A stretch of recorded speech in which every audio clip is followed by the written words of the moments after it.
हम लोग अब लोधी वंश के बारे में पढ़ लेते हैं, जो सल्तनत काल में आखिरी सल्तनत सुल्तानों का काल था। लोधी वंश, ये लोधी वंश वास्तव में अफगान तुर्क थे। लोधियों का शासन 1451 से 1526 तक चला।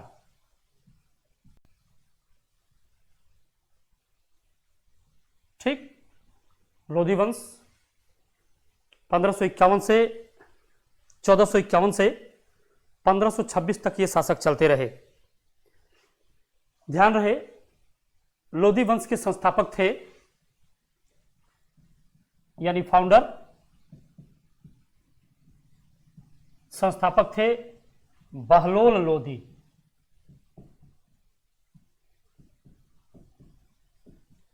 बहलोल लोधी, इनका शासनकाल था 1451 से 1489 तक, ये इनका शासन था। ठीक,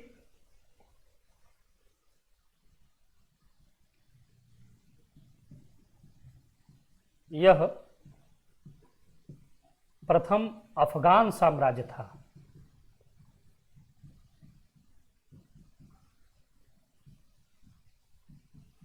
अर्थात ये लोग अफगानी तुर्क थे, ऐसे तुर्क जो तुर्किस्तान के मूल से नहीं आते थे, मध्य एशिया से नहीं आते थे तो तुर्क ही, लेकिन ये लोग अफगानिस्तान में लंबे समय तक रह गए थे, इसलिए अफगान तुर्क कहे जाते थे।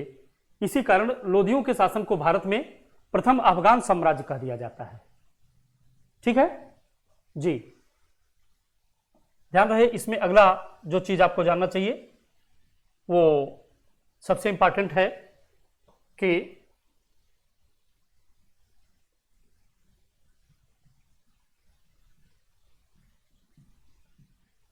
बहलोल लोधी अफगान जाति की समता में विश्वास करते थे।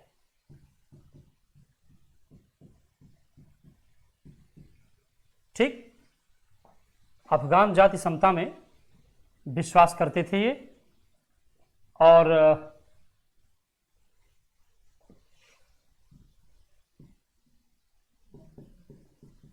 अपने सरदारों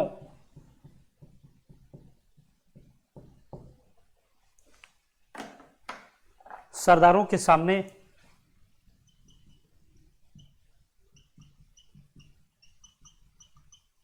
सिंहासन पर नहीं बैठते थे,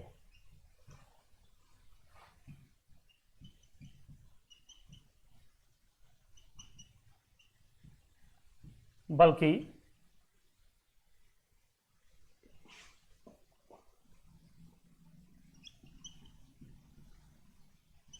उनके साथ कालीन पर ही नीचे बैठ जाते थे।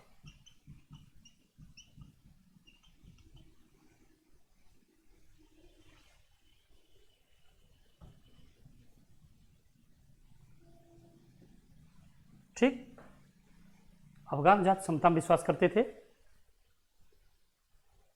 इन्होंने सदैव जो है ये बात ध्यान रखी कि ये सभी लोग हमारे एक हैं।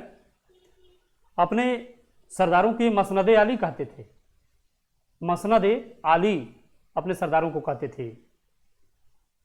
इनके जो उपलब्धियों में अगर बताया जाए तो थोड़ा सा इन्होंने आगे बढ़कर के काम किया, थोड़ा आगे बढ़े। आगे वो ये बढ़े थे कि इन्होंने जौनपुर पर अधिकार कर लिया था। जो अगला काम इनका किया था वो था इन्होंने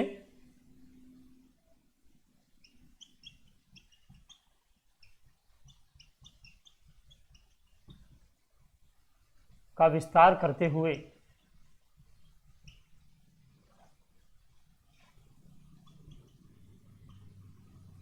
जौनपुर पर अधिकार कर लिया।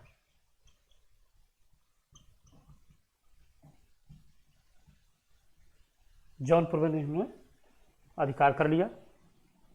ये एक बड़ा काम इन्होंने किया था अपने समय में।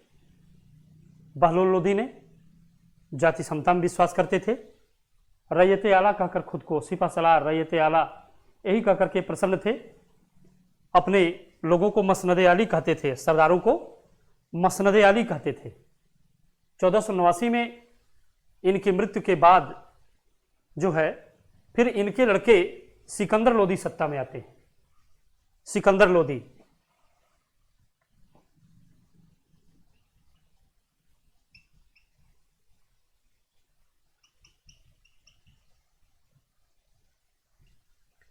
ये 1489 से 1517 तक सत्ता में रहे। ठीक, सिकंदर लोधी। सिकंदर लोधी 1489 से 1517 तक सत्ता में रहे। अब आप इनके बारे में जान लें कि लोधी वंश का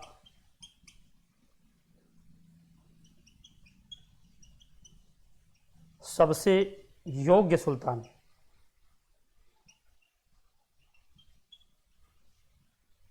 लोधी वंश के सबसे योग्य सुल्तान थे। इनके द्वारा अनेक कार्य किए गए। ध्यान रहे कि ये दो भाई थे कुल।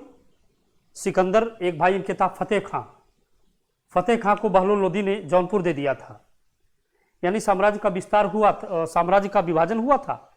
लेकिन कुछ ही समय बाद अंततः सिकंदर ने अपने भाई से जौनपुर छीन लिया, यानी राज्य को विभाजित नहीं होने दिया। तो लोधी वंश के सबसे योग्य सुल्तान थे। सुल्तान की उपाधि धारण की।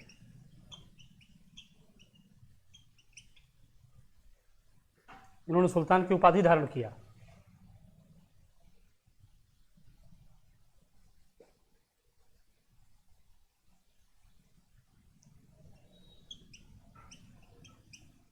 अमीरों पर नियंत्रण स्थापित किया।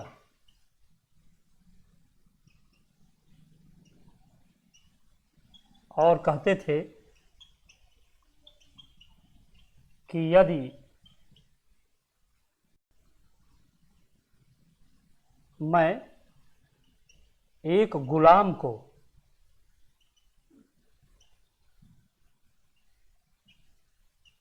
पालकी में बिठा दूं तो सरदारों को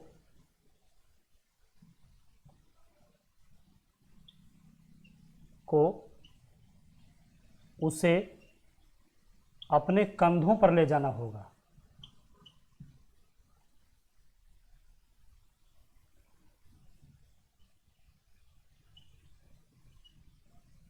ठीक, अमीरों पर नियंत्रण रखा इन्होंने, सुल्तान की उपाधि धारण किया, लोधी वंश के सबसे योग्य सुल्तान हुए।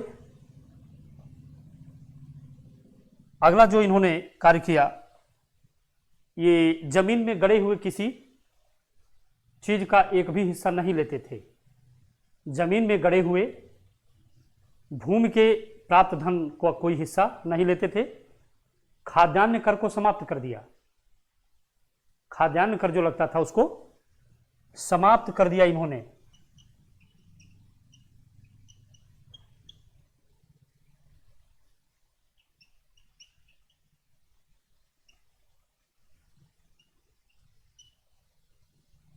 ठीक, ये खाद्यान्न कर को समाप्त कर दिए।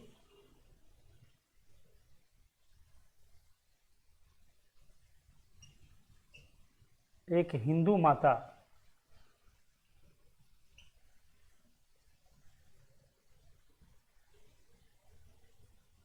जीवा खां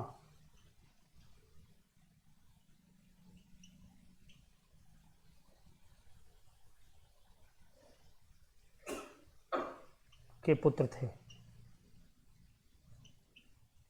एक हिंदू माता के पुत्र थे,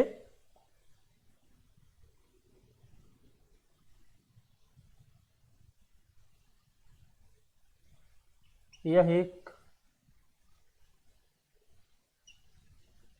कट्टर नीतियों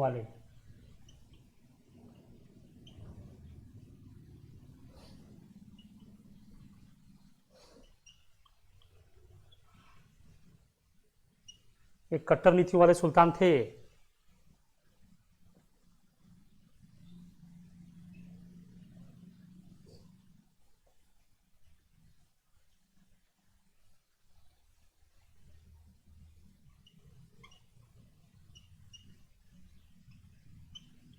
सभा में एक ब्राह्मण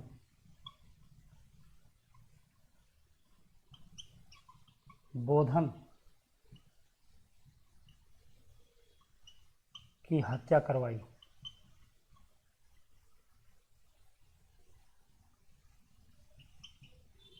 क्योंकि बोधन ने हिंदू और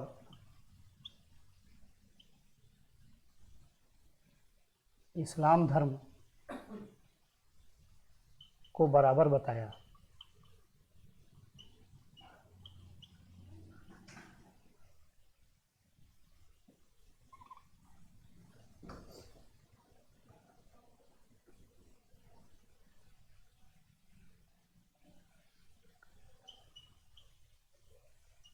गजे सिकंदरी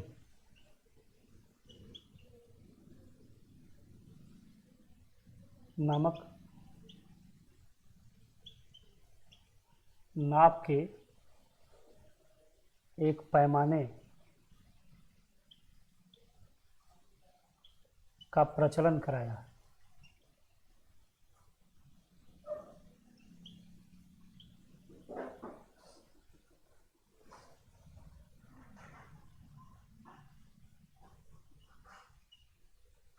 आयुर्वेद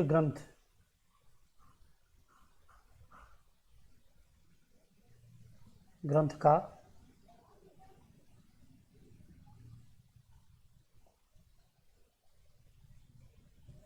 फरहंगे सिकंदरी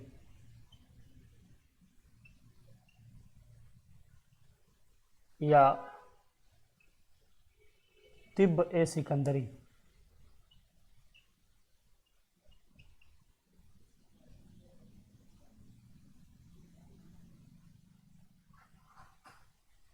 नाम से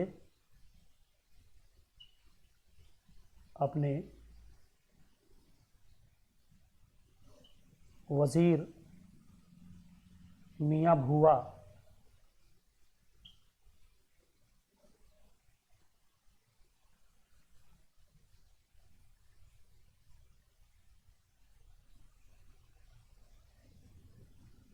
भूआ के द्वारा अनुवाद कराया।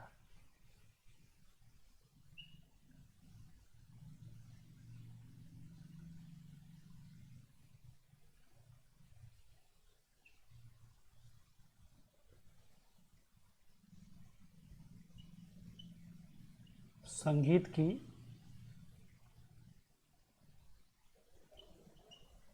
पुस्तक का अनुवाद लज्जते सिकंदरी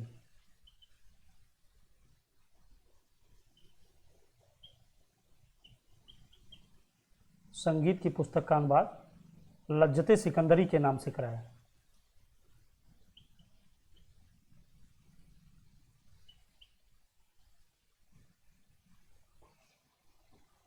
ठीक, लज्जते सिकंदरी नाम से ये संगीत पुस्तक का एक अनुवाद करवाते हैं। लास्ट में जान लीजिए, गले के कैंसर से 1517 में इनकी मृत्यु हो गई। इसमें बहुत थोड़ा ही बच जाता है। सिकंदर लोदी के बाद एक शासक हैं इब्राहिम लोदी।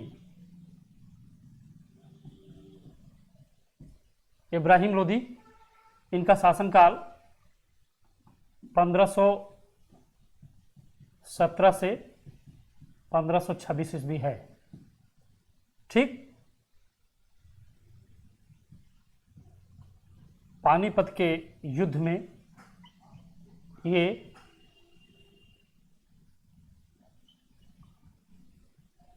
मुगल बादशाह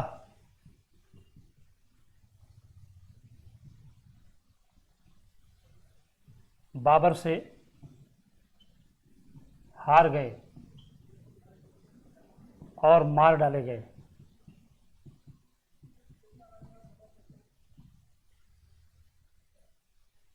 ये दिल्ली सल्तनत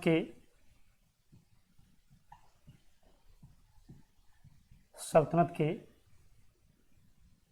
पहले शहीद सुल्तान थे।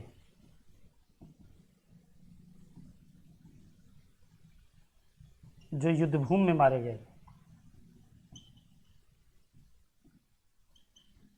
मैंने जब आपको गुलाम वंश पढ़ाया होगा तो गुलाम वंश में बताया था हमने कि बलबन के लड़के शाहजादा मोहम्मद पहले शहीद शाहजादे थे। शहीद शाहजादे थे और ये इब्राहिम लोदी पहले शहीद सुल्तान थे, है ना। हाँ, इसमें एक चीज छूटती ही जा रही है, वो है 1504 में इन्होंने राजपूतों पर नियंत्रण स्थापित करने के लिए आगरा नगर की स्थापना की थी। आप यही कहीं लिख सकते हैं कि 1504 में इन्होंने राजपूतों पर नियंत्रण स्थापित करने के लिए आगरा नगर की स्थापना की थी।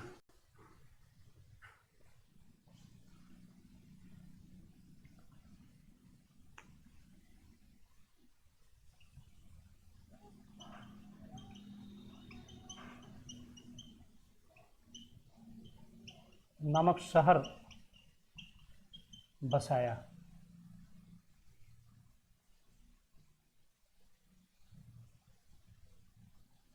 ठीक, please noted it. I think आपने विधिवत इसके बारे में जाना। लोदी वंश के संस्थापक बहलोल लोदी, सिकंदर लोदी, इब्राहिम लोदी, तीनों शासकों के बारे में। इसमें से सिकंदर लोदी सबसे अधिक शक्तिशाली हुए। इन्होंने सुल्तान की उपाधि धारण की, खाद्यान्न कर समाप्त कर दिया, अमीरों पर नियंत्रण स्थापित किया। अपने पिता की नीतियों के विरुद्ध इन्होंने ये कहा कि मैं किसी गुलाम को अगर पालकी में बिठा दूं तो सरदार उसे अपने कंधों पर उठाकर ले जाएंगे, ऐसा उनको करना पड़ेगा। और अन्नों के व्यापार में बढ़ोतरी हो सके इसके लिए उन्होंने खाद्यान्न कर समाप्त कर दिया।